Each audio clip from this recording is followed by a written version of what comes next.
오늘은 상당히 긴 구절을 읽어 보았습니다.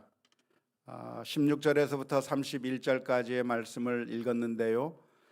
이 말씀들을 한 절씩 한 절씩 축조해 가면서 말씀을 살펴보면서 이 말씀의 뜻이 무엇인지 배우고 또 그 말씀들을 통해서 우리에게 주시는 교훈이 무엇인지 생각해 보는 시간을 가지도록 하겠습니다. 먼저 19절 말씀을 보면 이렇게 16절 말씀에 보면 이렇게 기록하고 있습니다. 유덕한 여자는 존영을 얻고 근면한 남자는 재물을 얻느니라. 지금은 좀 치워주시면 좋겠습니다. 유덕한 여자는 존영을 얻는다고 했는데요. 유덕하다고 하는 말이 무슨 말인가요? 덕이 있다. 좀 더 원문에 가깝게 설명을 해드린다고 한다면 사람들에게 자애롭게 자비롭게 대하는 것을 의미합니다. 사람들에게 모질게 대하지 않고 사랑으로 자애롭게 자비로운 마음으로 대하는 자를 말하게 되는데요.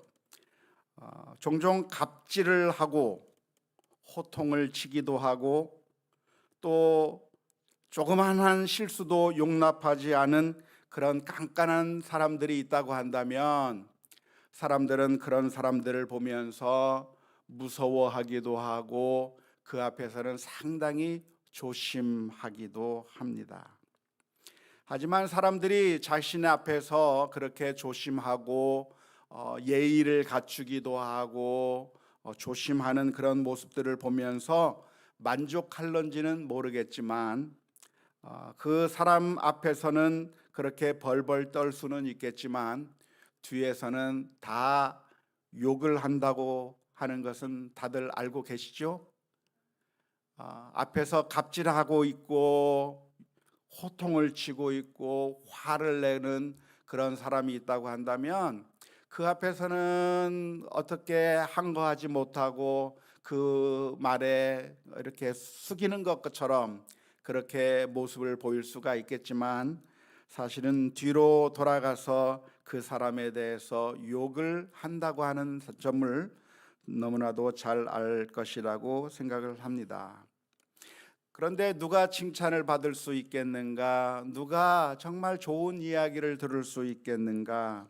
누가 존영을 얻을 수 있겠는가? 그렇게 깐깐하게 그리고 아주 호통을 치면서 행동하는 사람이 아니라 정말 자애로운 마음으로 정말 부드럽게 사람들을 대해주는 사람들을 뒤에서 모든 사람들이 다 칭찬하고 높게 여긴다고 하는 사실을 우리가 기억해야 될 줄로 믿습니다. 우리는 종종 우리보다 연약한 사람들을 만나면 그 사람들 앞에서 우리는 갑자기 악마가 되기가 쉽습니다. 식당에 가서 내가 돈을 내고 음식을 주문하게 된다고 했을 때 그래서 그 사람들이 내 돈을 받아서 음식을 제공해야 되는 그 상황에 이르게 되면 갑자기 우리들은 무엇이나 된 것처럼 조그만 허물, 조그만 잘못 앞에서 화를 내기도 하고 그 식당의 주인을 향해서 혹은 조범업을 향해서 불만을 표시하기도 하고 화를 내는 경우가 많이 있습니다. 직장에서 나보다 직급이 낮은 사람이 조금만 실수를 하고 무언가 잘못을 하면 그 사람을 향해서 화를 내고 갑질하는 경향이 우리들에게 많이 있습니다. 우리 꼬마아이들이 무엇인가 잘못을 하면 그런 꼬마아이들을 향해서 화를 내기도 하고 참지 못하는 모습을 보여주는 경우가 너무나도 많이 있습니다. 심지어 우리 교인들 중에서도 그러는 경우가 너무나도 많이 있습니다. 하지만 성경은 말하기를 그런 사람이 되어서는 안 되고 유덕한 사람이 되어야 자애로운 사람이 되어야, 너그러운 사람이 되어야 한다고 이야기하고 있고, 그렇게 자비롭고 너그러운 사람이 영광을 얻게 될 것이라고 말하고 있습니다. 이 세상에서는 우리가 조금만 유하면, 이 세상에서 조금만 내가 까다롭게 하지 아니하면 무시를 당하고, 나에 대해서 존중을 해주지 않고 나를 깔보는 것만 같아서 그렇게 우리가 유하게 사람들을 대하다 보면, 그러면 결국 손해를 당하며 살게 될 것이라고 하는 그런 생각들이 우리들의 마음 가운데 너무나도 많이 있습니다. 어쩌면 그게 지금까지 우리가 인생을 살아오면서 학습한 것이죠. 그게 이 세상의 방법이기 때문에 그렇습니다. 이 세상에서는 내가 부드러우면 무시를 당합니다. 이 세상에서는 내가 실수를 봐주고 용납해주고 정말 너그럽게 대하면 나에 대해서는 무시해버리는 것이 이 세상의 모습입니다. 그래서 그런 일들을 계속 당하면서 여러 가지 피해를 겪으면서 우리들이 어떤 마음을 가지게 되냐면, 우리는 모든 사람들을 향해서 화내는 것이 익숙해져 버리고 말았습니다.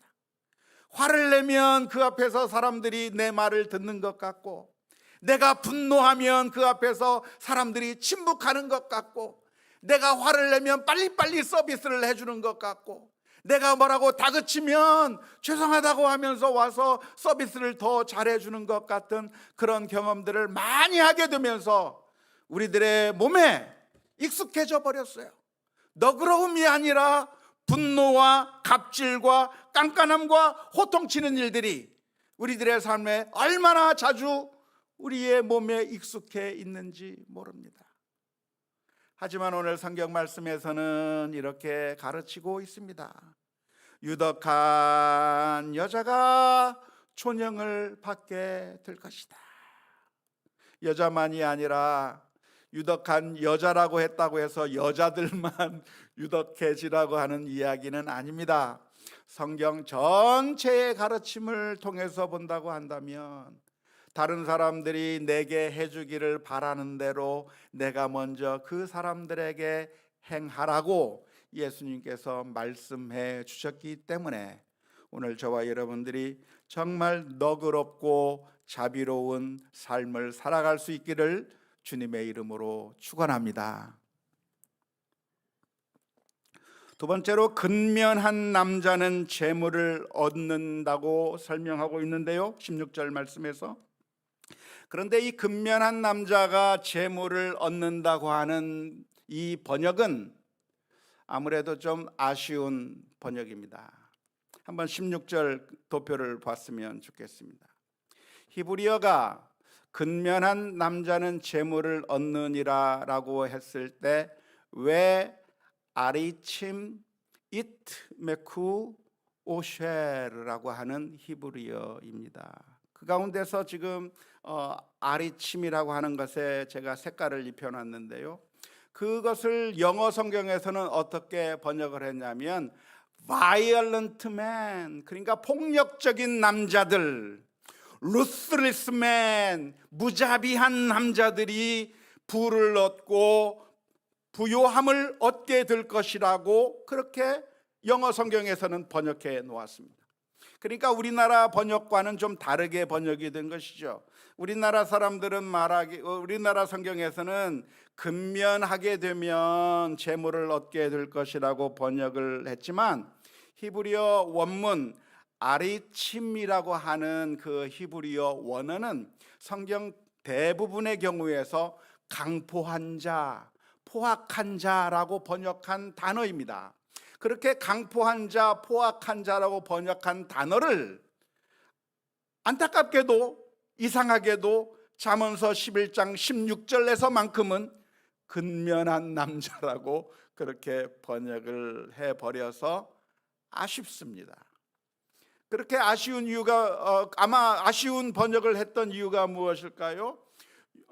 아마도 이 잠언서를 번역하면서 유덕한 여자, 정말 나이스하고 부드럽고 다른 사람들에게 잘 해주는 사람은 좋은 영을 얻게 되지만, 포악한 남자가 재물을 얻는다라고 하는 말을 들을 때 이 번역자의 마음 가운데 포악한 자가 재물을 얻으면 안 되는데 라고 하는 그런 생각이 좀 있었던 것 같아요. 포악한 사람이 재물을 얻으니까 우리가 모두 다 포악해지면 어떡하지?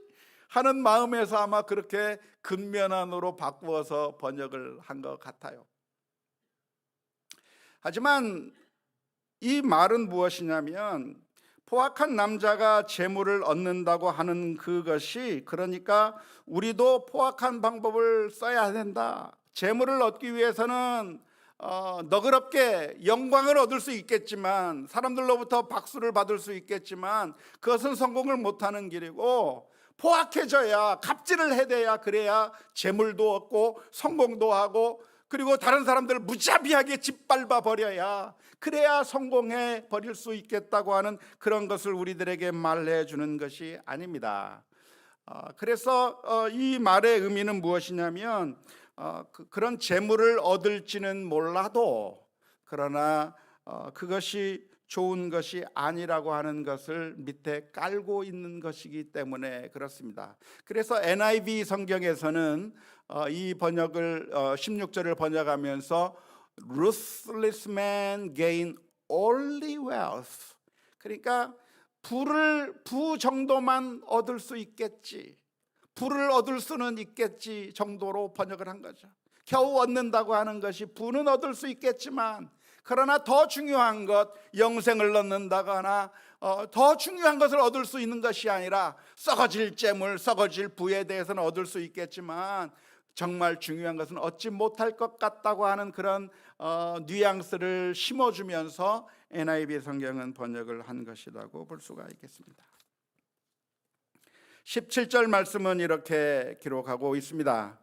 인자한 자는 자기의 영혼을 이롭게 하고 잔인한 자는 자기의 몸을 해롭게 하느니라.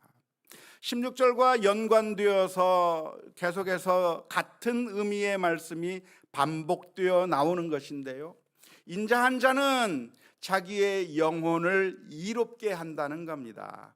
조금 전에 유덕한 여자가, 자애롭고 너그러운 여자가 존영을 얻는다고 한 그 말을 다시 한번 17절에서 이야기해 주는 겁니다. 인자한 자는 결국 자기의 영혼이 이롭게 되는 것이다 라고 말하고 있고, 그러나 잔인한 자는 아까 조금 전에 16절 말씀에서 강포한 남자, 아주 포악한 남자는 재물을 얻을지 몰라도 그러나 그 잔인한 자는 결국 자신의 몸을 해롭게 하는 것이라고 연결시켜서 이야기해주고 있기 때문에 16절에서 잔인한 자가, 포악한 자가 재물을 얻는다 한들 사실은 그 재물이 우리를 구원하는 것도 아니고, 결국 잔인한 자는 결국 어떻게 되는 것입니까? 해로운 결과를 얻을 수밖에 없다고 하는 것을 오늘 17절 말씀 가운데서 말해주고 있는 것입니다. 그런데 17절 말씀을 가만히 읽다 보면, 인자한 자는 자기의 영혼을 이롭게 하는데 잔인한 자는 자신의 몸을 해롭게 한다고 하는 표현을 보면서 이상하다라고 생각이 들 수가 있겠습니다. 왜 인자한 자는 영혼을 이롭게 하고 잔인한 자는 왜 자신의 몸을 해롭게 한다고 했을까? 왜 영과 몸, 인자하면 왜 몸에는 도움이 안 되고 잔인한 것은 왜 영혼에는 해롭게 안 되고 몸에만 해롭게 된다고 했을까? 그렇게 질문을 던져볼 수도 있을 것입니다. 히브리어 원어에 쉐로라고, 나프쇼 하는 것이 자신의 영혼이고 쉐로 하는 것이 자신의 몸이라고 할 수 있겠는데, 왜 인자한 자는 자기의 영혼을 이롭게 하고 잔인한 자는 왜 자기의 몸을 해롭게 하느냐? 그것은 영혼과 몸이라고 하는 단어를 통해서 사람을 나타내는 표현법이기 때문에 그렇습니다. 이걸 가리켜서 제유법이라고 하는데요, 시넥독이라고 하죠. 영어로는 부분으로 전체를 나타내는 수사학적인 기법입니다. 그러니까 인자한 자는 자신의 영혼을 이롭게 한다고 하는 이야기는 영혼만 이롭게 한다는 이야기입니까? 자기 자신을 이롭게 한다는 말입니까? 무슨 뜻이죠? 자기 자신을 이롭게 한다는 말이에요. 잔인한 자는 자기의 몸을 해롭게 한다는 얘기는 잔인한 자가 자신의 몸만 해롭게 한다는 얘기입니까? 자기 자신 전체를 해롭게 한다는 말입니까? 자기 자신 전체를 해롭게 한다는 말입니다. 우리가 성경을 보면서 영혼이라든지 몸이라든지 이런 단어들이 많이 사용될 때가 있는데요, 이 영혼이라고 하는 것은 영혼만을 가리키는 것이 아니라 사람 자체를 나타내기도 하고, 몸이라고 하는 것은 몸만 가리키는 것이 아니라 몸과 영이 다 포함된 사람 자체를 나타내는 경우가 거의 대부분일 경우가 많습니다. 예를 들어서 내 영혼아 내가 어찌하여 낭망하며 왜 그렇게 절망하고 있느냐라고 하는 그 시편의 말씀은 영혼만 절망하고 있다고 하는 것을 말하는 것이 아니에요. 네가 왜 그렇게 절망하고 있느냐, 네가 왜 그렇게 낭망하고 있느냐라고 하는 그런 의미이기 때문에 몸이라고 하는 단어가 나오든지 영혼이라고 하는 단어가 나오면 헬라어나 히브리어를 조금만 배우신 분들은 몸과 영혼을 막 분리해서 생각하려고 하고, 이것은 영혼만 얘기했으니까 영혼만 가리키는 것이고 몸을 이야기했으니까 몸만 가리키는 것이라고 그렇게 생각해서 성경을 잘못 해석하는 경우가 종종 있습니다만은, 제유법으로 사용됐다고 하는 것, 영혼이라고 하는 걸 통해서 인간 전체를 나타내고 있다고 하는 것을 이해하시면서 이것을 읽으시면 되겠습니다. 그러니까 결론적으로 인자한 사람은, 친절한 사람은 자기 자신을 이롭게 하는 것이고, 잔인한 사람은 누구를 해롭게 합니까? 자기 자신을 해롭게 하는 것이다. 결론은 잔인하게 할 것이 아니라 인자하게 대하며 살라. 그것이 16절 17절의 결론입니다. 18절 말씀은 이렇게 기록하고 있습니다. 악인의 싹은 허무하되 공의를 뿌린 자의 상은 확실하니라. 악인이 받아 가지는 것은, 허무하다고 하는 이야기는 결국은 사라져버리는 것이고, 결국은 의미 없는 것이고, 결국은 우리를 살리지 못하는 것이라고 하는 의미겠죠. 그러나 공의를 뿌린 자, 다시 말하자면 의를 추구하는 자는 확실하다고 하는 이야기는 그 보상이 확실하다고 하는 그런 의미가 되겠습니다. 19절 말씀은 이렇게 기록하고 있습니다. 공의를 굳게 지키는 자는 생명에 이르고 악을 따르는 자는 사망에 이르느니라.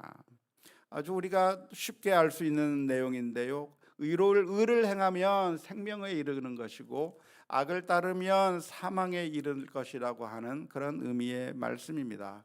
그런데 가만히 생각해 보면 이해가 됩니까? 조금 이해가 안 되죠. 왜냐하면 공의를 지키든 악을 따르든 다 살고 다 죽잖아요. 그죠? 사는 게 의인만 삽니까? 악인도 삽니까? 의인도 살고 악인도 살잖아요. 그러다가 나중엔 또 다 죽잖아요. 악인만 죽습니까? 의인도 죽습니까? 의인도 죽잖아요. 그런데 왜 오늘 19절의 말씀에서는 공의를 지키는 자는 생명에 이를 것이고 악을 따르는 자에게는 사망이 이를 거라고 말하고 있는 이유가 무엇입니까? 그렇다고 한다면 공의를 따르는 사람은 영원히 죽지 않고 계속 살 것이라고 하는 말인가요? 공의를 지키는 사람은 지금 당장 악을 따르는 자는 지금 당장 죽을 거라고 하는 그런 의미입니까? 그런 의미가 아니에요. 여기서 생명에 이른다, 사망에 이른다라고 하는 말은 비유적인 의미로 볼 수가 있겠습니다.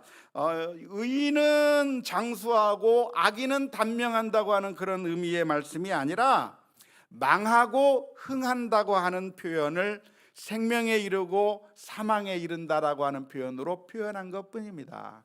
그러니까 의롭게 살려고 하는 사람은 하나님께서 인정하시고 흥하게 될 것이지만, 그러나 악을 행하는 자는 결국 망하게 될 것이라고 하는 말을 생명과 사망이라고 하는 단어로 설명한 것으로 이해하시면 되겠습니다. 20절 말씀은 이렇게 표현하고 있습니다. 마음이 굽은 자는 여호와께 미움을 받아도 행위가 온전한 자는 그의 기뻐하심을 받느니라. 마음이 굽은 자일 경우에는 하나님께서 싫어하신다는 겁니다. 하지만 행위가 온전한 자는 하나님께서 기뻐하신다고 하는 이야기인데요, 마음이 굽었다고 하는 게 무슨 의미일까요? 마음이 영적인 것인데 어떻게 굽죠? 물건이라고 하면 구부릴 수 있고 철사라면 구부릴 수 있지만 마음은 어떻게 굽어졌다고 이야기할 수가 있겠습니까? 마음이 굽었다고 하는 것을 이해하기 위해서는 그 다음 행에 있는 말을 대조해 보면 됩니다. 행위가 온전한 자는 그의 기뻐하심을 받는다고 했으니까, 마음이 굽었다고 하는 말은, 그런 것은 은유적인 표현으로서, 비유적인 표현으로서 행위가 온전하지 않은 자를 가리키는 것이죠. 행위가 온전하지 않은 자를 가리켜 말하기를 그 사람은 마음이 굳은 자라고 말할 수 있는데, 그렇게 행위가 온전하지 않은 자는 하나님의 미움을 받을 것이라고 말씀해 주고 있습니다. 21절에서는 이렇게 표현하고 있습니다. 악인은 피차 손을 잡을지라도 벌을 면하지 못할 것이나 의인의 자손은 구원을 얻으리라. 악인은 결국 지금은 괜찮은 것처럼 보이지만 결국에는 하나님께서 심판하실 거라고 하는 이야기고, 의인의 경우에는 결국 구원을 받고 살아나게 될 것이라고 하는 그런 의미이니까, 그러니까 의를 행하며 살라고 하는 말씀이겠습니다. 22절 말씀이죠. 아름다운 여인이 삼가지 아니하는 것은 마치 돼지코의 금골이 같으니라 라고 하는 말씀인데요, 그것은 우리가 외모를 멋있게 꾸미는 것보다도, 예쁘게 치장하는 것보다도 훨씬 더 중요한 것은 삼가지 아니해야 하는 것이, 삼가는 것이 중요하다. 삼간다고 하는 말이 무슨 말이죠? 진중하게, 사려 깊게, 예의 바르게 모든 일들을 잘 생각해서 진중하게 행동하는 것을 의미하는 것인데요, 그러한 모습이 없다고 한다면 아무리 멋지게 꾸민다고 하더라도 그것은 모습이 좋지 못하다고 하는 것을 가르치는 말씀일 것입니다. 23절의 말씀은 이렇게 기록하고 있습니다. 23절 말씀, 의인의 소원은 오직 선하나 악인의 소망은 진노를 이루느니라. 의인이 소망을 품는다고 한다면 결국은 그 의인의 소원은 결국 선한 일로 귀결될 것이다. 우리가 선한 일을 추구하게 된다고 하면 선한 결과를 가져오게 되겠지만, 악인이 그 악을 추구하게 된다고 한다면 결국 하나님의 진노를 부르게 될 것이라고 하는 말씀입니다. 24절에서부터 26절의 말씀은 이렇게 표현합니다.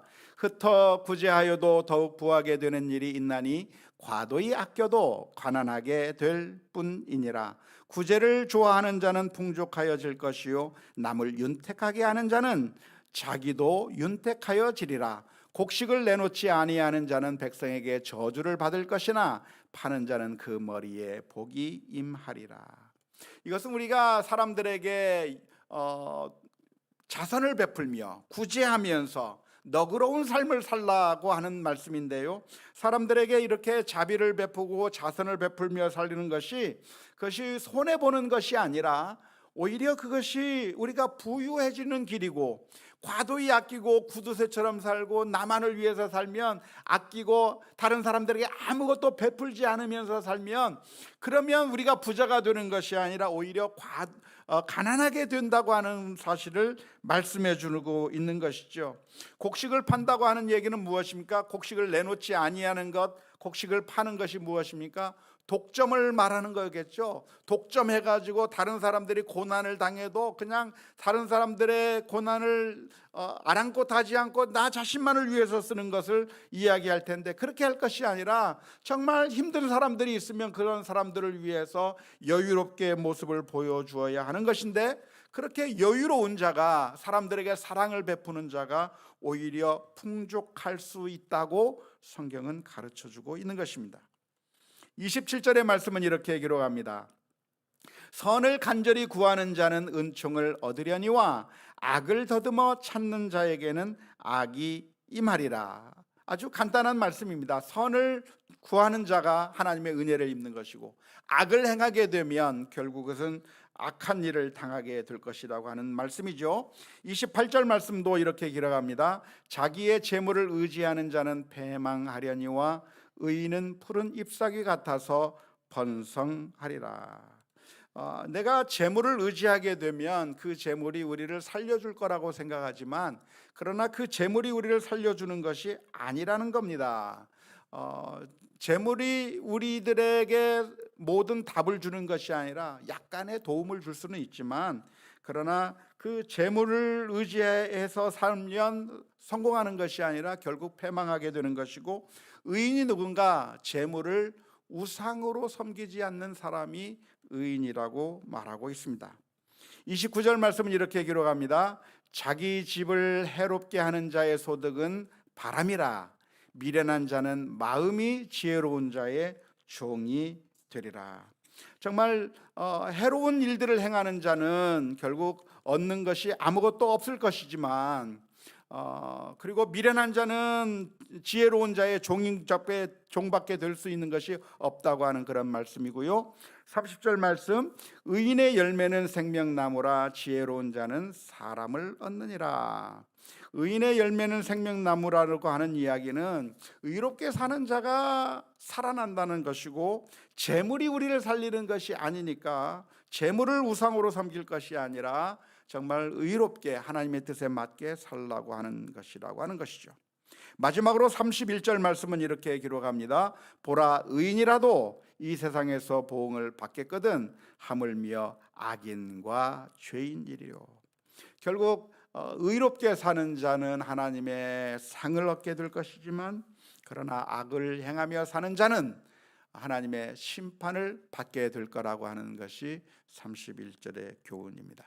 16절에서부터 31절까지 쭉 살펴봤는데, 이 말씀 전체를 통해서 내릴 수 있는 결론이 무엇입니까? 결론이 생각이 안 납니까? 선을 베풀며 살자. 이웃들에게 사랑을 베풀며 살자. 베푸는 삶을 살자. 인자하게 대하며 살자. 사람들에게 친절하게 대하며 사는 것이, 그것이 복된 길이다 라고 하는 것이, 그게 오늘 본문에서 말씀해 주시는 결론인 줄로 믿습니다. 자, 그런데 왜 우리는 그렇게 못할까요? 왜 우리는 인자할 수 없고, 왜 우리는 너그러울 수 없고, 왜 우리는 옹졸하고 화를 내고 갑질을 해대고 있는 것일까요? 왜 그럴까요? 그것은 우리들의 마음에 하나님이 아니라 재물이 우상이 되어버렸기 때문입니다. 재물이 우상이 되면 재물이 그 무엇보다도 소중해져서 그 재물 때문에 다른 사람들을 무시하고 갑질하고 폭력을 쓰고 무자비한 그런 일들이 나오게 되는 것이죠. 재물을 우상으로 섬기는 자에게는 그런 모습들이, 재물이 너무나도 중요하기 때문에 사람을 사람으로 보지 않는 것이죠. 결국 하나님이 아닌 재물을 섬기고 있는 사람이라고 하는 증거가 되는 것입니다. 크리스찬들이 우리가 예수님을 믿고 하나님을 섬긴다고 말하고 있지만, 그들의 행동 속에서는 하나님을 섬기는 것이 아니라 재물이 우상이 되어버렸어요. 어떤 자신의 힘이 우상이 되어버렸어요. 그러면 결국 그 행동들이 어떻게 나오는가? 갑질로 나오고 화내는 것으로 나오고, 그리고 다른 사람들에게 무자비하게 행동하는 것으로 나올 수밖에 없는 것입니다.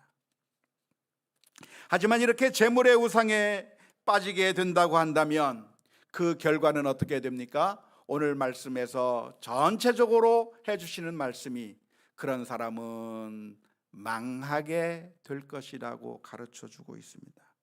왜 우리는 재물을 숭배하면 망하게 됩니까? 왜냐하면 우상은 우리들에게 약속한 것을 주지 않기 때문에 그렇습니다. 우상은 우리들에게 좋은 것을 약속합니다. 재물이라고 하는 약속은 이 재물을 섬기면 너에게 행복을 줄 것이고 너에게 기쁨을 줄 것이고 하면 온갖 좋은 약속들을 다 해야 됩니다. 하지만 그 재물이라고 하는 우상을 섬기기 시작하면 그 재물이라고 하는 우상이 그 약속한 행복을 우리에게 주느냐? 행복을 주지 않아요. 재물이 약속한 그 기쁨을 우리에게 주느냐? 기쁨을 우리에게 주지 않아요. 마치 사악한 정치인처럼 선거 전에는 온갖 좋은 약속을 다 해야 되지만 그러나 선거가 끝나자마자 언제 공약을 했는 듯이 다 잊어버리는 사악한 정치인과 마찬가지로 우상이라고 하는 이 것들은 우리들에게 온갖 좋은 약속을 하지만 그러나 결국 우리들에게 주는 것은 아무것도 없습니다. 마치 선악과를 먹으면 하나님과 같이 될 것이라고 약속을 했지만 그러나 그것을 먹으면 하나님과 같이 된 것이 아니라 나락에 떨어질 수밖에 없었던 것처럼 예수님을 향해서 네가 돌로 떡을 만들어 먹고 성전 꼭대기에서 떨어지고 나에게 절하기만 하면 모든 것이 다 해결될 것이라고 그렇게 약속을 하지만 그 사탄의 말대로 행했다가는 정말 그 사탄이 약속한 것을 얻게 되는 것이 아니라 완전히 나락으로 떨어져 버리게 되는 것처럼 우리가 재물이라고 하는 것을 우상으로 섬기게 되면 우리가 행복이라고 하는 열매를 얻을 수 있는가? 얻지 못한다는 거예요. 어떻게 얻을 수 있겠는가? 오늘 성경 말씀은 이렇게 이야기합니다. 하나님께서 원하시는 방법에 따라 이웃들에게 사랑을 베풀고 인자하게 대하고 그렇게 너그럽게 대하게 되면 내가 손해보는 것 같지만 그게 손해보는 길이 아니라 그것이 하나님의 은혜를 누리는 길이라고 하는 사실을 믿을 수 있기를 주님의 이름으로 축원합니다. 한번 따라서 해봅시다. 너그럽게 대하자. 누구에게요? 누구에게 너그럽게 대해야 될까요? 실수한 사람들에게. 내가 돈을 냈는데 그 돈만큼의 대가를 충분히 해주지 못하고 실수한 사람들에게 그 돈만큼 가치를 해내라고 윽박지르고 갑질을 해야 될 것이 아니라 어떻게 해야 돼요? 너그럽게. 지금 섬기고 있는 그 웨이터가, 지금 서빙하고 있는 그 공무원이, 지금 서빙하고 있는 그 직원이 나의 아들, 나의 딸이 거기서 있다고 생각하고 너그럽게 대해주세요. 걱정하지 말라고, 괜찮다고, 자애로운 마음으로 내 차 앞에 끼어드는 그 초보 운전자들에게 자애롭게 대해보세요.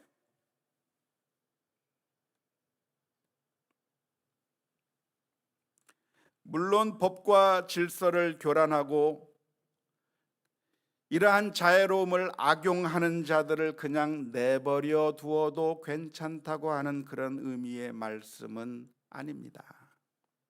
레리 버켓이라고 하는 사람이 있는데요, 이 사람이 쓴 성경 속의 경영학이라고 하는 책에 보면 크리스찬 사업가가 종업원들을 해고할 수 있겠는가라고 하는 챕터에서 여러 가지를 이야기하고 있는데 그 레리 버켓은 하나님의 말씀에 따라서 비즈니스를 경영해야 된다고 하는 그런 내용으로 책을 써내려가면서 그 사람이 했던 말이 무엇이냐면 크리스찬 사업가라고 할지라도 때에 따라서는 종업원들을 해고할 수 있다고 말을 했습니다.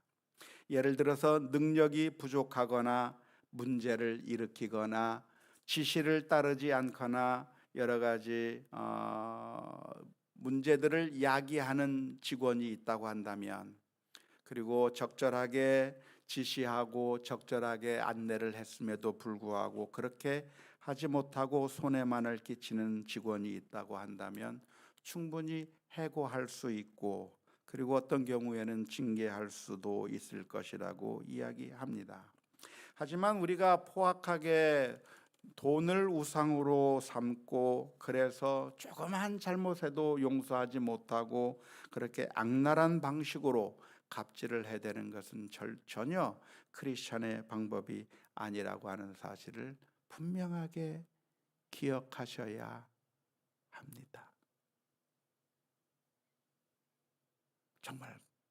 정말 기억하셔야 됩니다.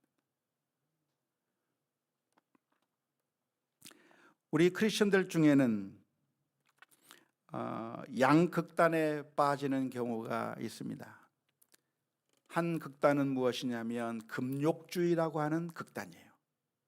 그래서 그 금욕주의를 따라서 돈을 버려야만 하고, 금욕적으로 살아야 하고, 고통을 자초하면서 살아야 되고, 그렇게 살아야 진짜 삶이라고 생각하는 그런 금욕주의의 극단으로 가는 사람들이 있었습니다. 그런데 이런 금욕주의적인 접근은 성경 전체의 바른 가르침이 아닙니다. 그런데 이 금욕주의와는 정반대의 다른 생각들이 있는데, 그것은 탐욕주의의 생각들입니다. 돈을 우상으로 섬기면서 그 돈을 최대화하기 위해서, 소득을 최대화하기 위해서 정말 그 재물을 우상으로 섬기면서 사는 삶과 같은 그런 삶을 사는 경우들도 있습니다. 이 양극단이 아니라 성경적인 균형 잡힌 삶이 우리들에게 필요한 것이죠. 우리는 사랑을 베풀어야 합니다. 정말 너그러운 마음을 가져야 합니다. 우리 주변의 모든 사람들에게 너그러운 마음을 가져야 됩니다. 그리고 사랑을 베풀어야 합니다. 그게 하나님의 방법입니다. 왜 우리는 사랑을 베풀어야 할까요? 여러 가지 이유가 있습니다. 첫 번째는 우리가 먼저 사랑을 받았기 때문이에요. 우리가 먼저 과분한 사랑을 받았기 때문입니다. 1만 달란트라고 하는 어마어마한 돈을 탕감받은 종이라고 한다면 겨우 100데나리온밖에 안 되는 그 돈을 나에게 빌려간 사람에게 대해서 모질게 굴어서는 안 되는 것이 당연한 것처럼, 우리는 예수 그리스도의 십자가의 은혜로 말미암아 엄청난 은혜를 받고 엄청난 축복을 받은 사람들이기 때문에, 우리는 그 사랑을 마음속에 기억한다고 한다면 우리가 용서하지 못할 죄가 무엇이 있으며 용서하지 못할 실수가 어디 있겠고, 우리가 너그럽지 못할 허물들이 무엇이 있겠습니까? 첫 번째 이유는 우리가 그런 엄청난 그런 사랑을 받았기 때문인 것이고, 두 번째 이유가 있다고 한다면 사랑을 베풀고 그리고 이웃들에게 자비를 베푸는 것이 손해가 아니라 오히려 복된 길이기 때문에 그렇습니다. 오늘 성경은 이 세상의 세뇌 작업과는 반대로 선을 베푸는 자가 오히려 잘 되고 과도히 아끼는 자는 오히려 망하게 될 것이라고 분명하게 가르쳐 주고 있다고 하는 사실을 보면서 사랑의 역설을 우리가 기억해야 될 줄로 믿습니다. 아주 오래전에 나왔던, 우리가 자주 불렀던 복음성가에 이런 복음성가가 있었어요. 사랑은 참으로 버리는 것, 버리는 것, 버리는 것. 사랑은 참으로 버리는 것, 더 가지지 않는 것. 이상하다 동전 한 입 움켜 잡으면 없어지고, 쓰고 빌려지면 풍성해져 땅 위에 가득하네.